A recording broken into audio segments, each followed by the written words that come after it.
Sorry, I said it's your second fight of the pandemic. How is the experience with the process better this time opposed to in May? All around, both times were amazing, man.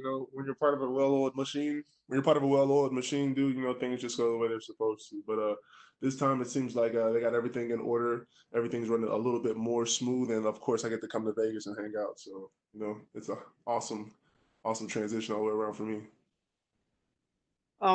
This we're used to seeing you be quite active. This is a bit of a big gap between fights for you. Can I ask just what have you been working on in the last few months that you can reveal? Everything, everything, man. And, it's not a surprise. Prince of War as a fighter always comes back as a whole different fighter, and that's what you're gonna get, whether it's a 2 month break or a 22 month, 22 day wait. But I'm super sad about not being able to fight. Back to back to back. A couple things happened. A couple opponents pulled out, but we took that time to just enhance on my overall MMA IQ, and I think we haven't had a lot of time to build on that, and that time allowed us to add on that and add a couple of people to the team that I feel like are a necessity. Final question from me, just what are your general thoughts on Maurice Greene as an opponent? Good guy, tall, lanky, got a lot of weapons. Feel like he's an ideal opponent for going in there and putting on an entertaining show. Thank you, Greg. Yes, sir. We will take the next set of questions from Cote Cruz with the Four to Win podcast. Good afternoon, Greg. Nice talking to you. Yes, sir. Pleasure. They say you learn more from your defeats than you do from your victories. Under that logic, what would you say you learned after the fight with Volkov? Yeah, that one was a learning experience for sure, man. I think I learned how to be a fighter. You know, that was one of my first fights that I had to actually make adjustments in fight. That I had to deal with pain, deal with broken hand, all kinds of different things, and like just pull through adversity and make adjustments. And that's an aspect in fighting that I really had not been introduced to yet. It was always gameplay and it was always go out execute. A lot of my fights were quick, and that was one of the biggest 3 round fights, no inhaler, that I've had so far. And and I think that was just the biggest takeaway right there. Just the complexities of being an MMA fighter and how to work and persevere on the move. Yeah, under the same topic, every time we see you, you're making huge improvements. Do you have any new improvements, new surprises for this fight? Come on, no, that's not even a question. You know for a fact I got everything in the bag for you, man. It's a Prince of War production, man. There's no way that I can't. We've been especially with what, like 6 months off, dude. We've been in the bag, entertaining in ways that I probably won't even pull out this fight. So just know that in the future we got some crazy stuff going on, man. I'm not human. I'm a special, one of the best, sickest athletes on the planet. I just think that me coming out and not showing improvements and adjustments that are, leaps and bounds is not enough. So trust, I got you. After 4 years of starting your professional career, which things keep being as hard as in the beginning? Showing up every day, man. This is a grind different than I'm used to, simply because there's nobody making sure I got a schedule in front of me and I got to go to this practice and this treatment and this assignment. So it's just grueling, waking up, getting ready to go to wrestling practice and workouts and stuff like that, man. Just consistently staying on every single detail, because if you're not a well-rounded fighter, you will be taken advantage of, and that's something that I'm starting to learn. I see. I appreciate your time, sir. Best of luck on Saturday. Thank you. Thank you. God bless. We will take the next questions from Danny Segura with MMA Junkie. Hey, Greg. This will be your 10th professional fight here coming up this weekend. I guess, where are you at professionally in this game? Like, where are you at in your development? Where do you think you're at? I'm reaching assassin level, man. I had some valleys to get over. Not gonna lie, I had to go through some tough times with especially the last two fights. Just with the last one I didn't have to, but I prolonged it just to get the time in the ring and to actually fight the fights, and then Volkov having to figure stuff out and being there with an assassin, as you saw last weekend, real assassin. And Man, honestly, hold on. What's the question one more time?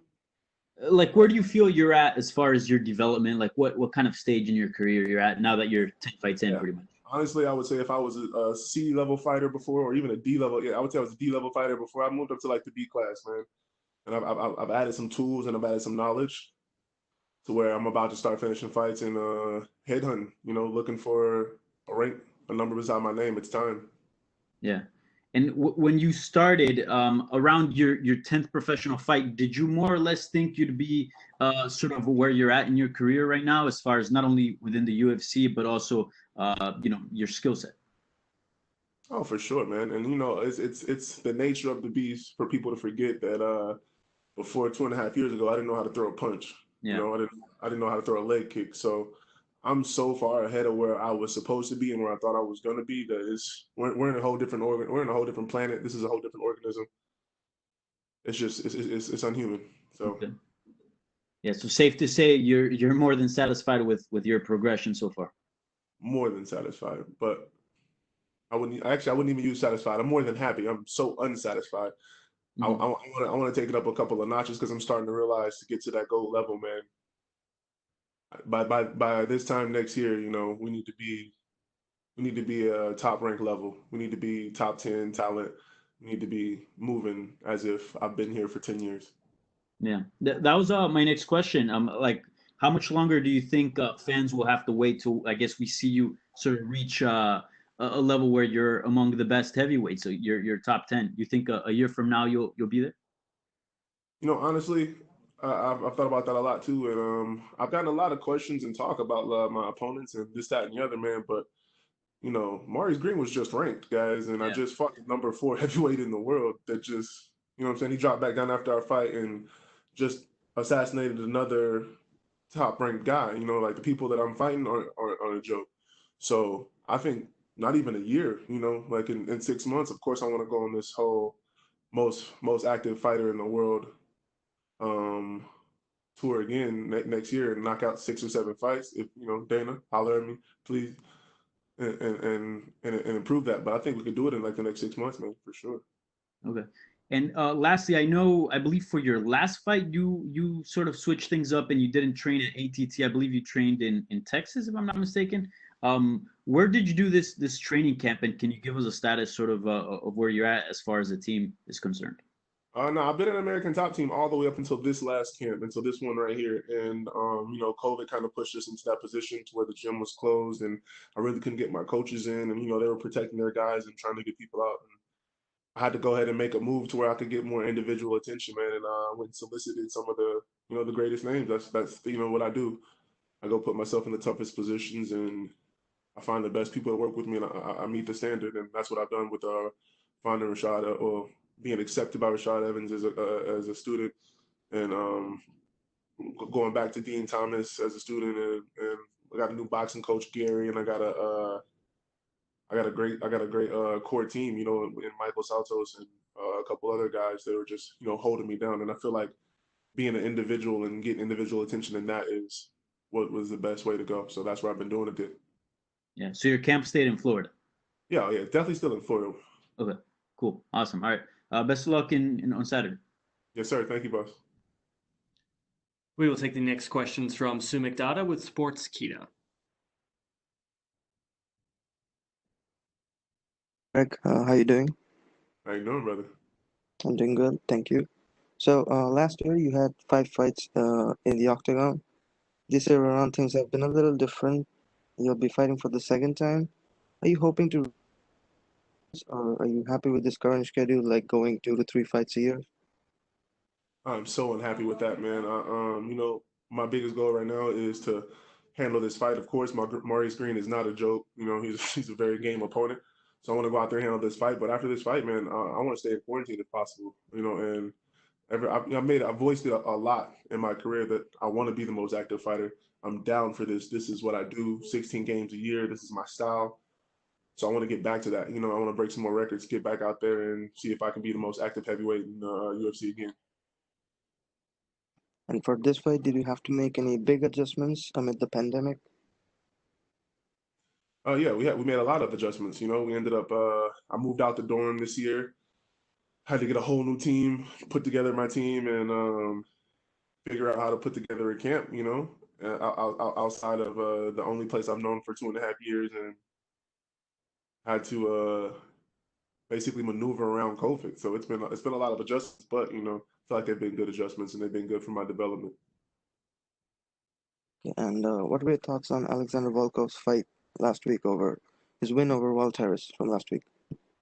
Those are two good opponents, man. I love watching Volkov, and it's interesting to see assassins move in the way that they move, man. But I saw a point in where the Creed and Drago fight, Drago 2 can happen. That's me and him running it back for a rank spot. And of course, I got to do some work. I got to get a number by my name and take out some people. But I was really excited, man. I saw my opportunity to get in there and fight the best. He's climbing the ladder. He's going to be at his best, which he is. He came back in a dramatic way and looking like a powerhouse. So I saw me fighting him in about a year. That's what I saw. Okay, so last question from me. Almost a year ago, you said that your grappling stands at a 4 out of 10, and you rated yourself as a 7 out of 10 as an overall fighter. So now, fast forward to October of 2020, what would you give yourself as a rating out of 10? I would say my grappling's about 5.5, maybe 6, and as a fighter, still a 7. I'm not satisfied enough with my full and complete game to where I can say that I'm an 8 or a 9 or a 10, just simply because I cherish those kind of numbers. I cherish the best. I hold the best in the world at a high esteem because I've been there in my own way, and I would never go that far as to say that I was something that I'm not. So I think a 7 would still be where I am as a fighter, just in a different aspect. I've gained ground in a lot of other ways. Well, look forward to return this week, sir, and good luck for your fight. Yes, sir. Thank you. We will take our next questions from Damon Martin with MMA Fighting. Hey, Greg, obviously you've been an athlete your entire life and a multi-sport athlete before you eventually chose football. But I'm curious, now that you've had a couple years in MMA and you sound like you really love it, would you say you love MMA more than maybe you love football, or are they still kind of even in your head? Ooh, I mean, I'm about probably to say they're still even, man. Just because there's nothing like the ball. There's nothing like that pigskin, putting on pads, camaraderie, this, that, and the other. All right, I want to get into it, but I might tear up. I don't want y'all to see me like that. But as far as MMA goes, dude, I'm falling in love with it. I would say it's taking the number one spot simply because it's that new love. We just met, just took her out to dinner, just met her parents. I love everything about her. Definitely about to pop the question that I don't know how to do it yet. This is my baby for sure.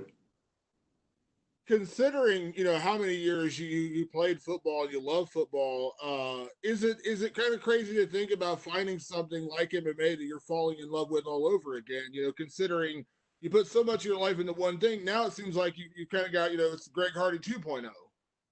Oh yes, sir, for sure. And just to let you know, there's a 4.0 coming too, man. We've definitely not stopped the train. But you hit it right on the head. You hit the nail right on the head, man. I put so much in my life and my energy into football. That's where my passion comes from. And it is my life. It has been my life, and it will never stop being my life as far as the things that it has instilled in me. But like I said, man, this new MMA kick is something unworldly. The 2.0 G Hardy is gonna attack it like a new beast. After going through such a molding with football and having to be my life. I know the plan now. I know the lay of the land. I know how to be a sportsman, and that's what I want to bring to MMA. And that's why it's just so exciting every single day, waking up and getting to it. You mentioned earlier, of course, American Top Team, phenomenal team. So I know you love those guys, but Rashad Evans has been a guy who's kind of become a mentor. We saw it a lot, and Kamaru Usman talks about it all the time, how he kind of became, Rashad's little brother, and he kind of brought him up under him. And we've seen what Kamaru has done in the sport. What has it been like working with Rashad? And thus far, what's been the best advice he's given you? It's been unreal, man. It's kind of been, speaking of football experiences, in ball. My whole career, I've only elevated myself until I've been around the best, and I've gotten to speak with the best. The best defensive ends, the best coaches, the best quarterbacks, the best everything. And to be at that point now where I'm at a level to where, you know, somebody like Rashad Evans would even consider coaching me, man, it was flooring. So being around him was crazy. So I would say the craziest thing that, you know, the advice that I've gotten and the craziest things he said to me so far is that I have it, you know, the ability's there, you know, all I need is the want, and I need to listen. And that's what really stood out to me, that, you know, this dream that I put together is actually coming to fruition, and it's more than a possibility. And then I would say it's boundless, man. Having somebody like that in your corner with the knowledge and the ability to go all the way and maintain it is something that you can't replace, man. It's unworldly.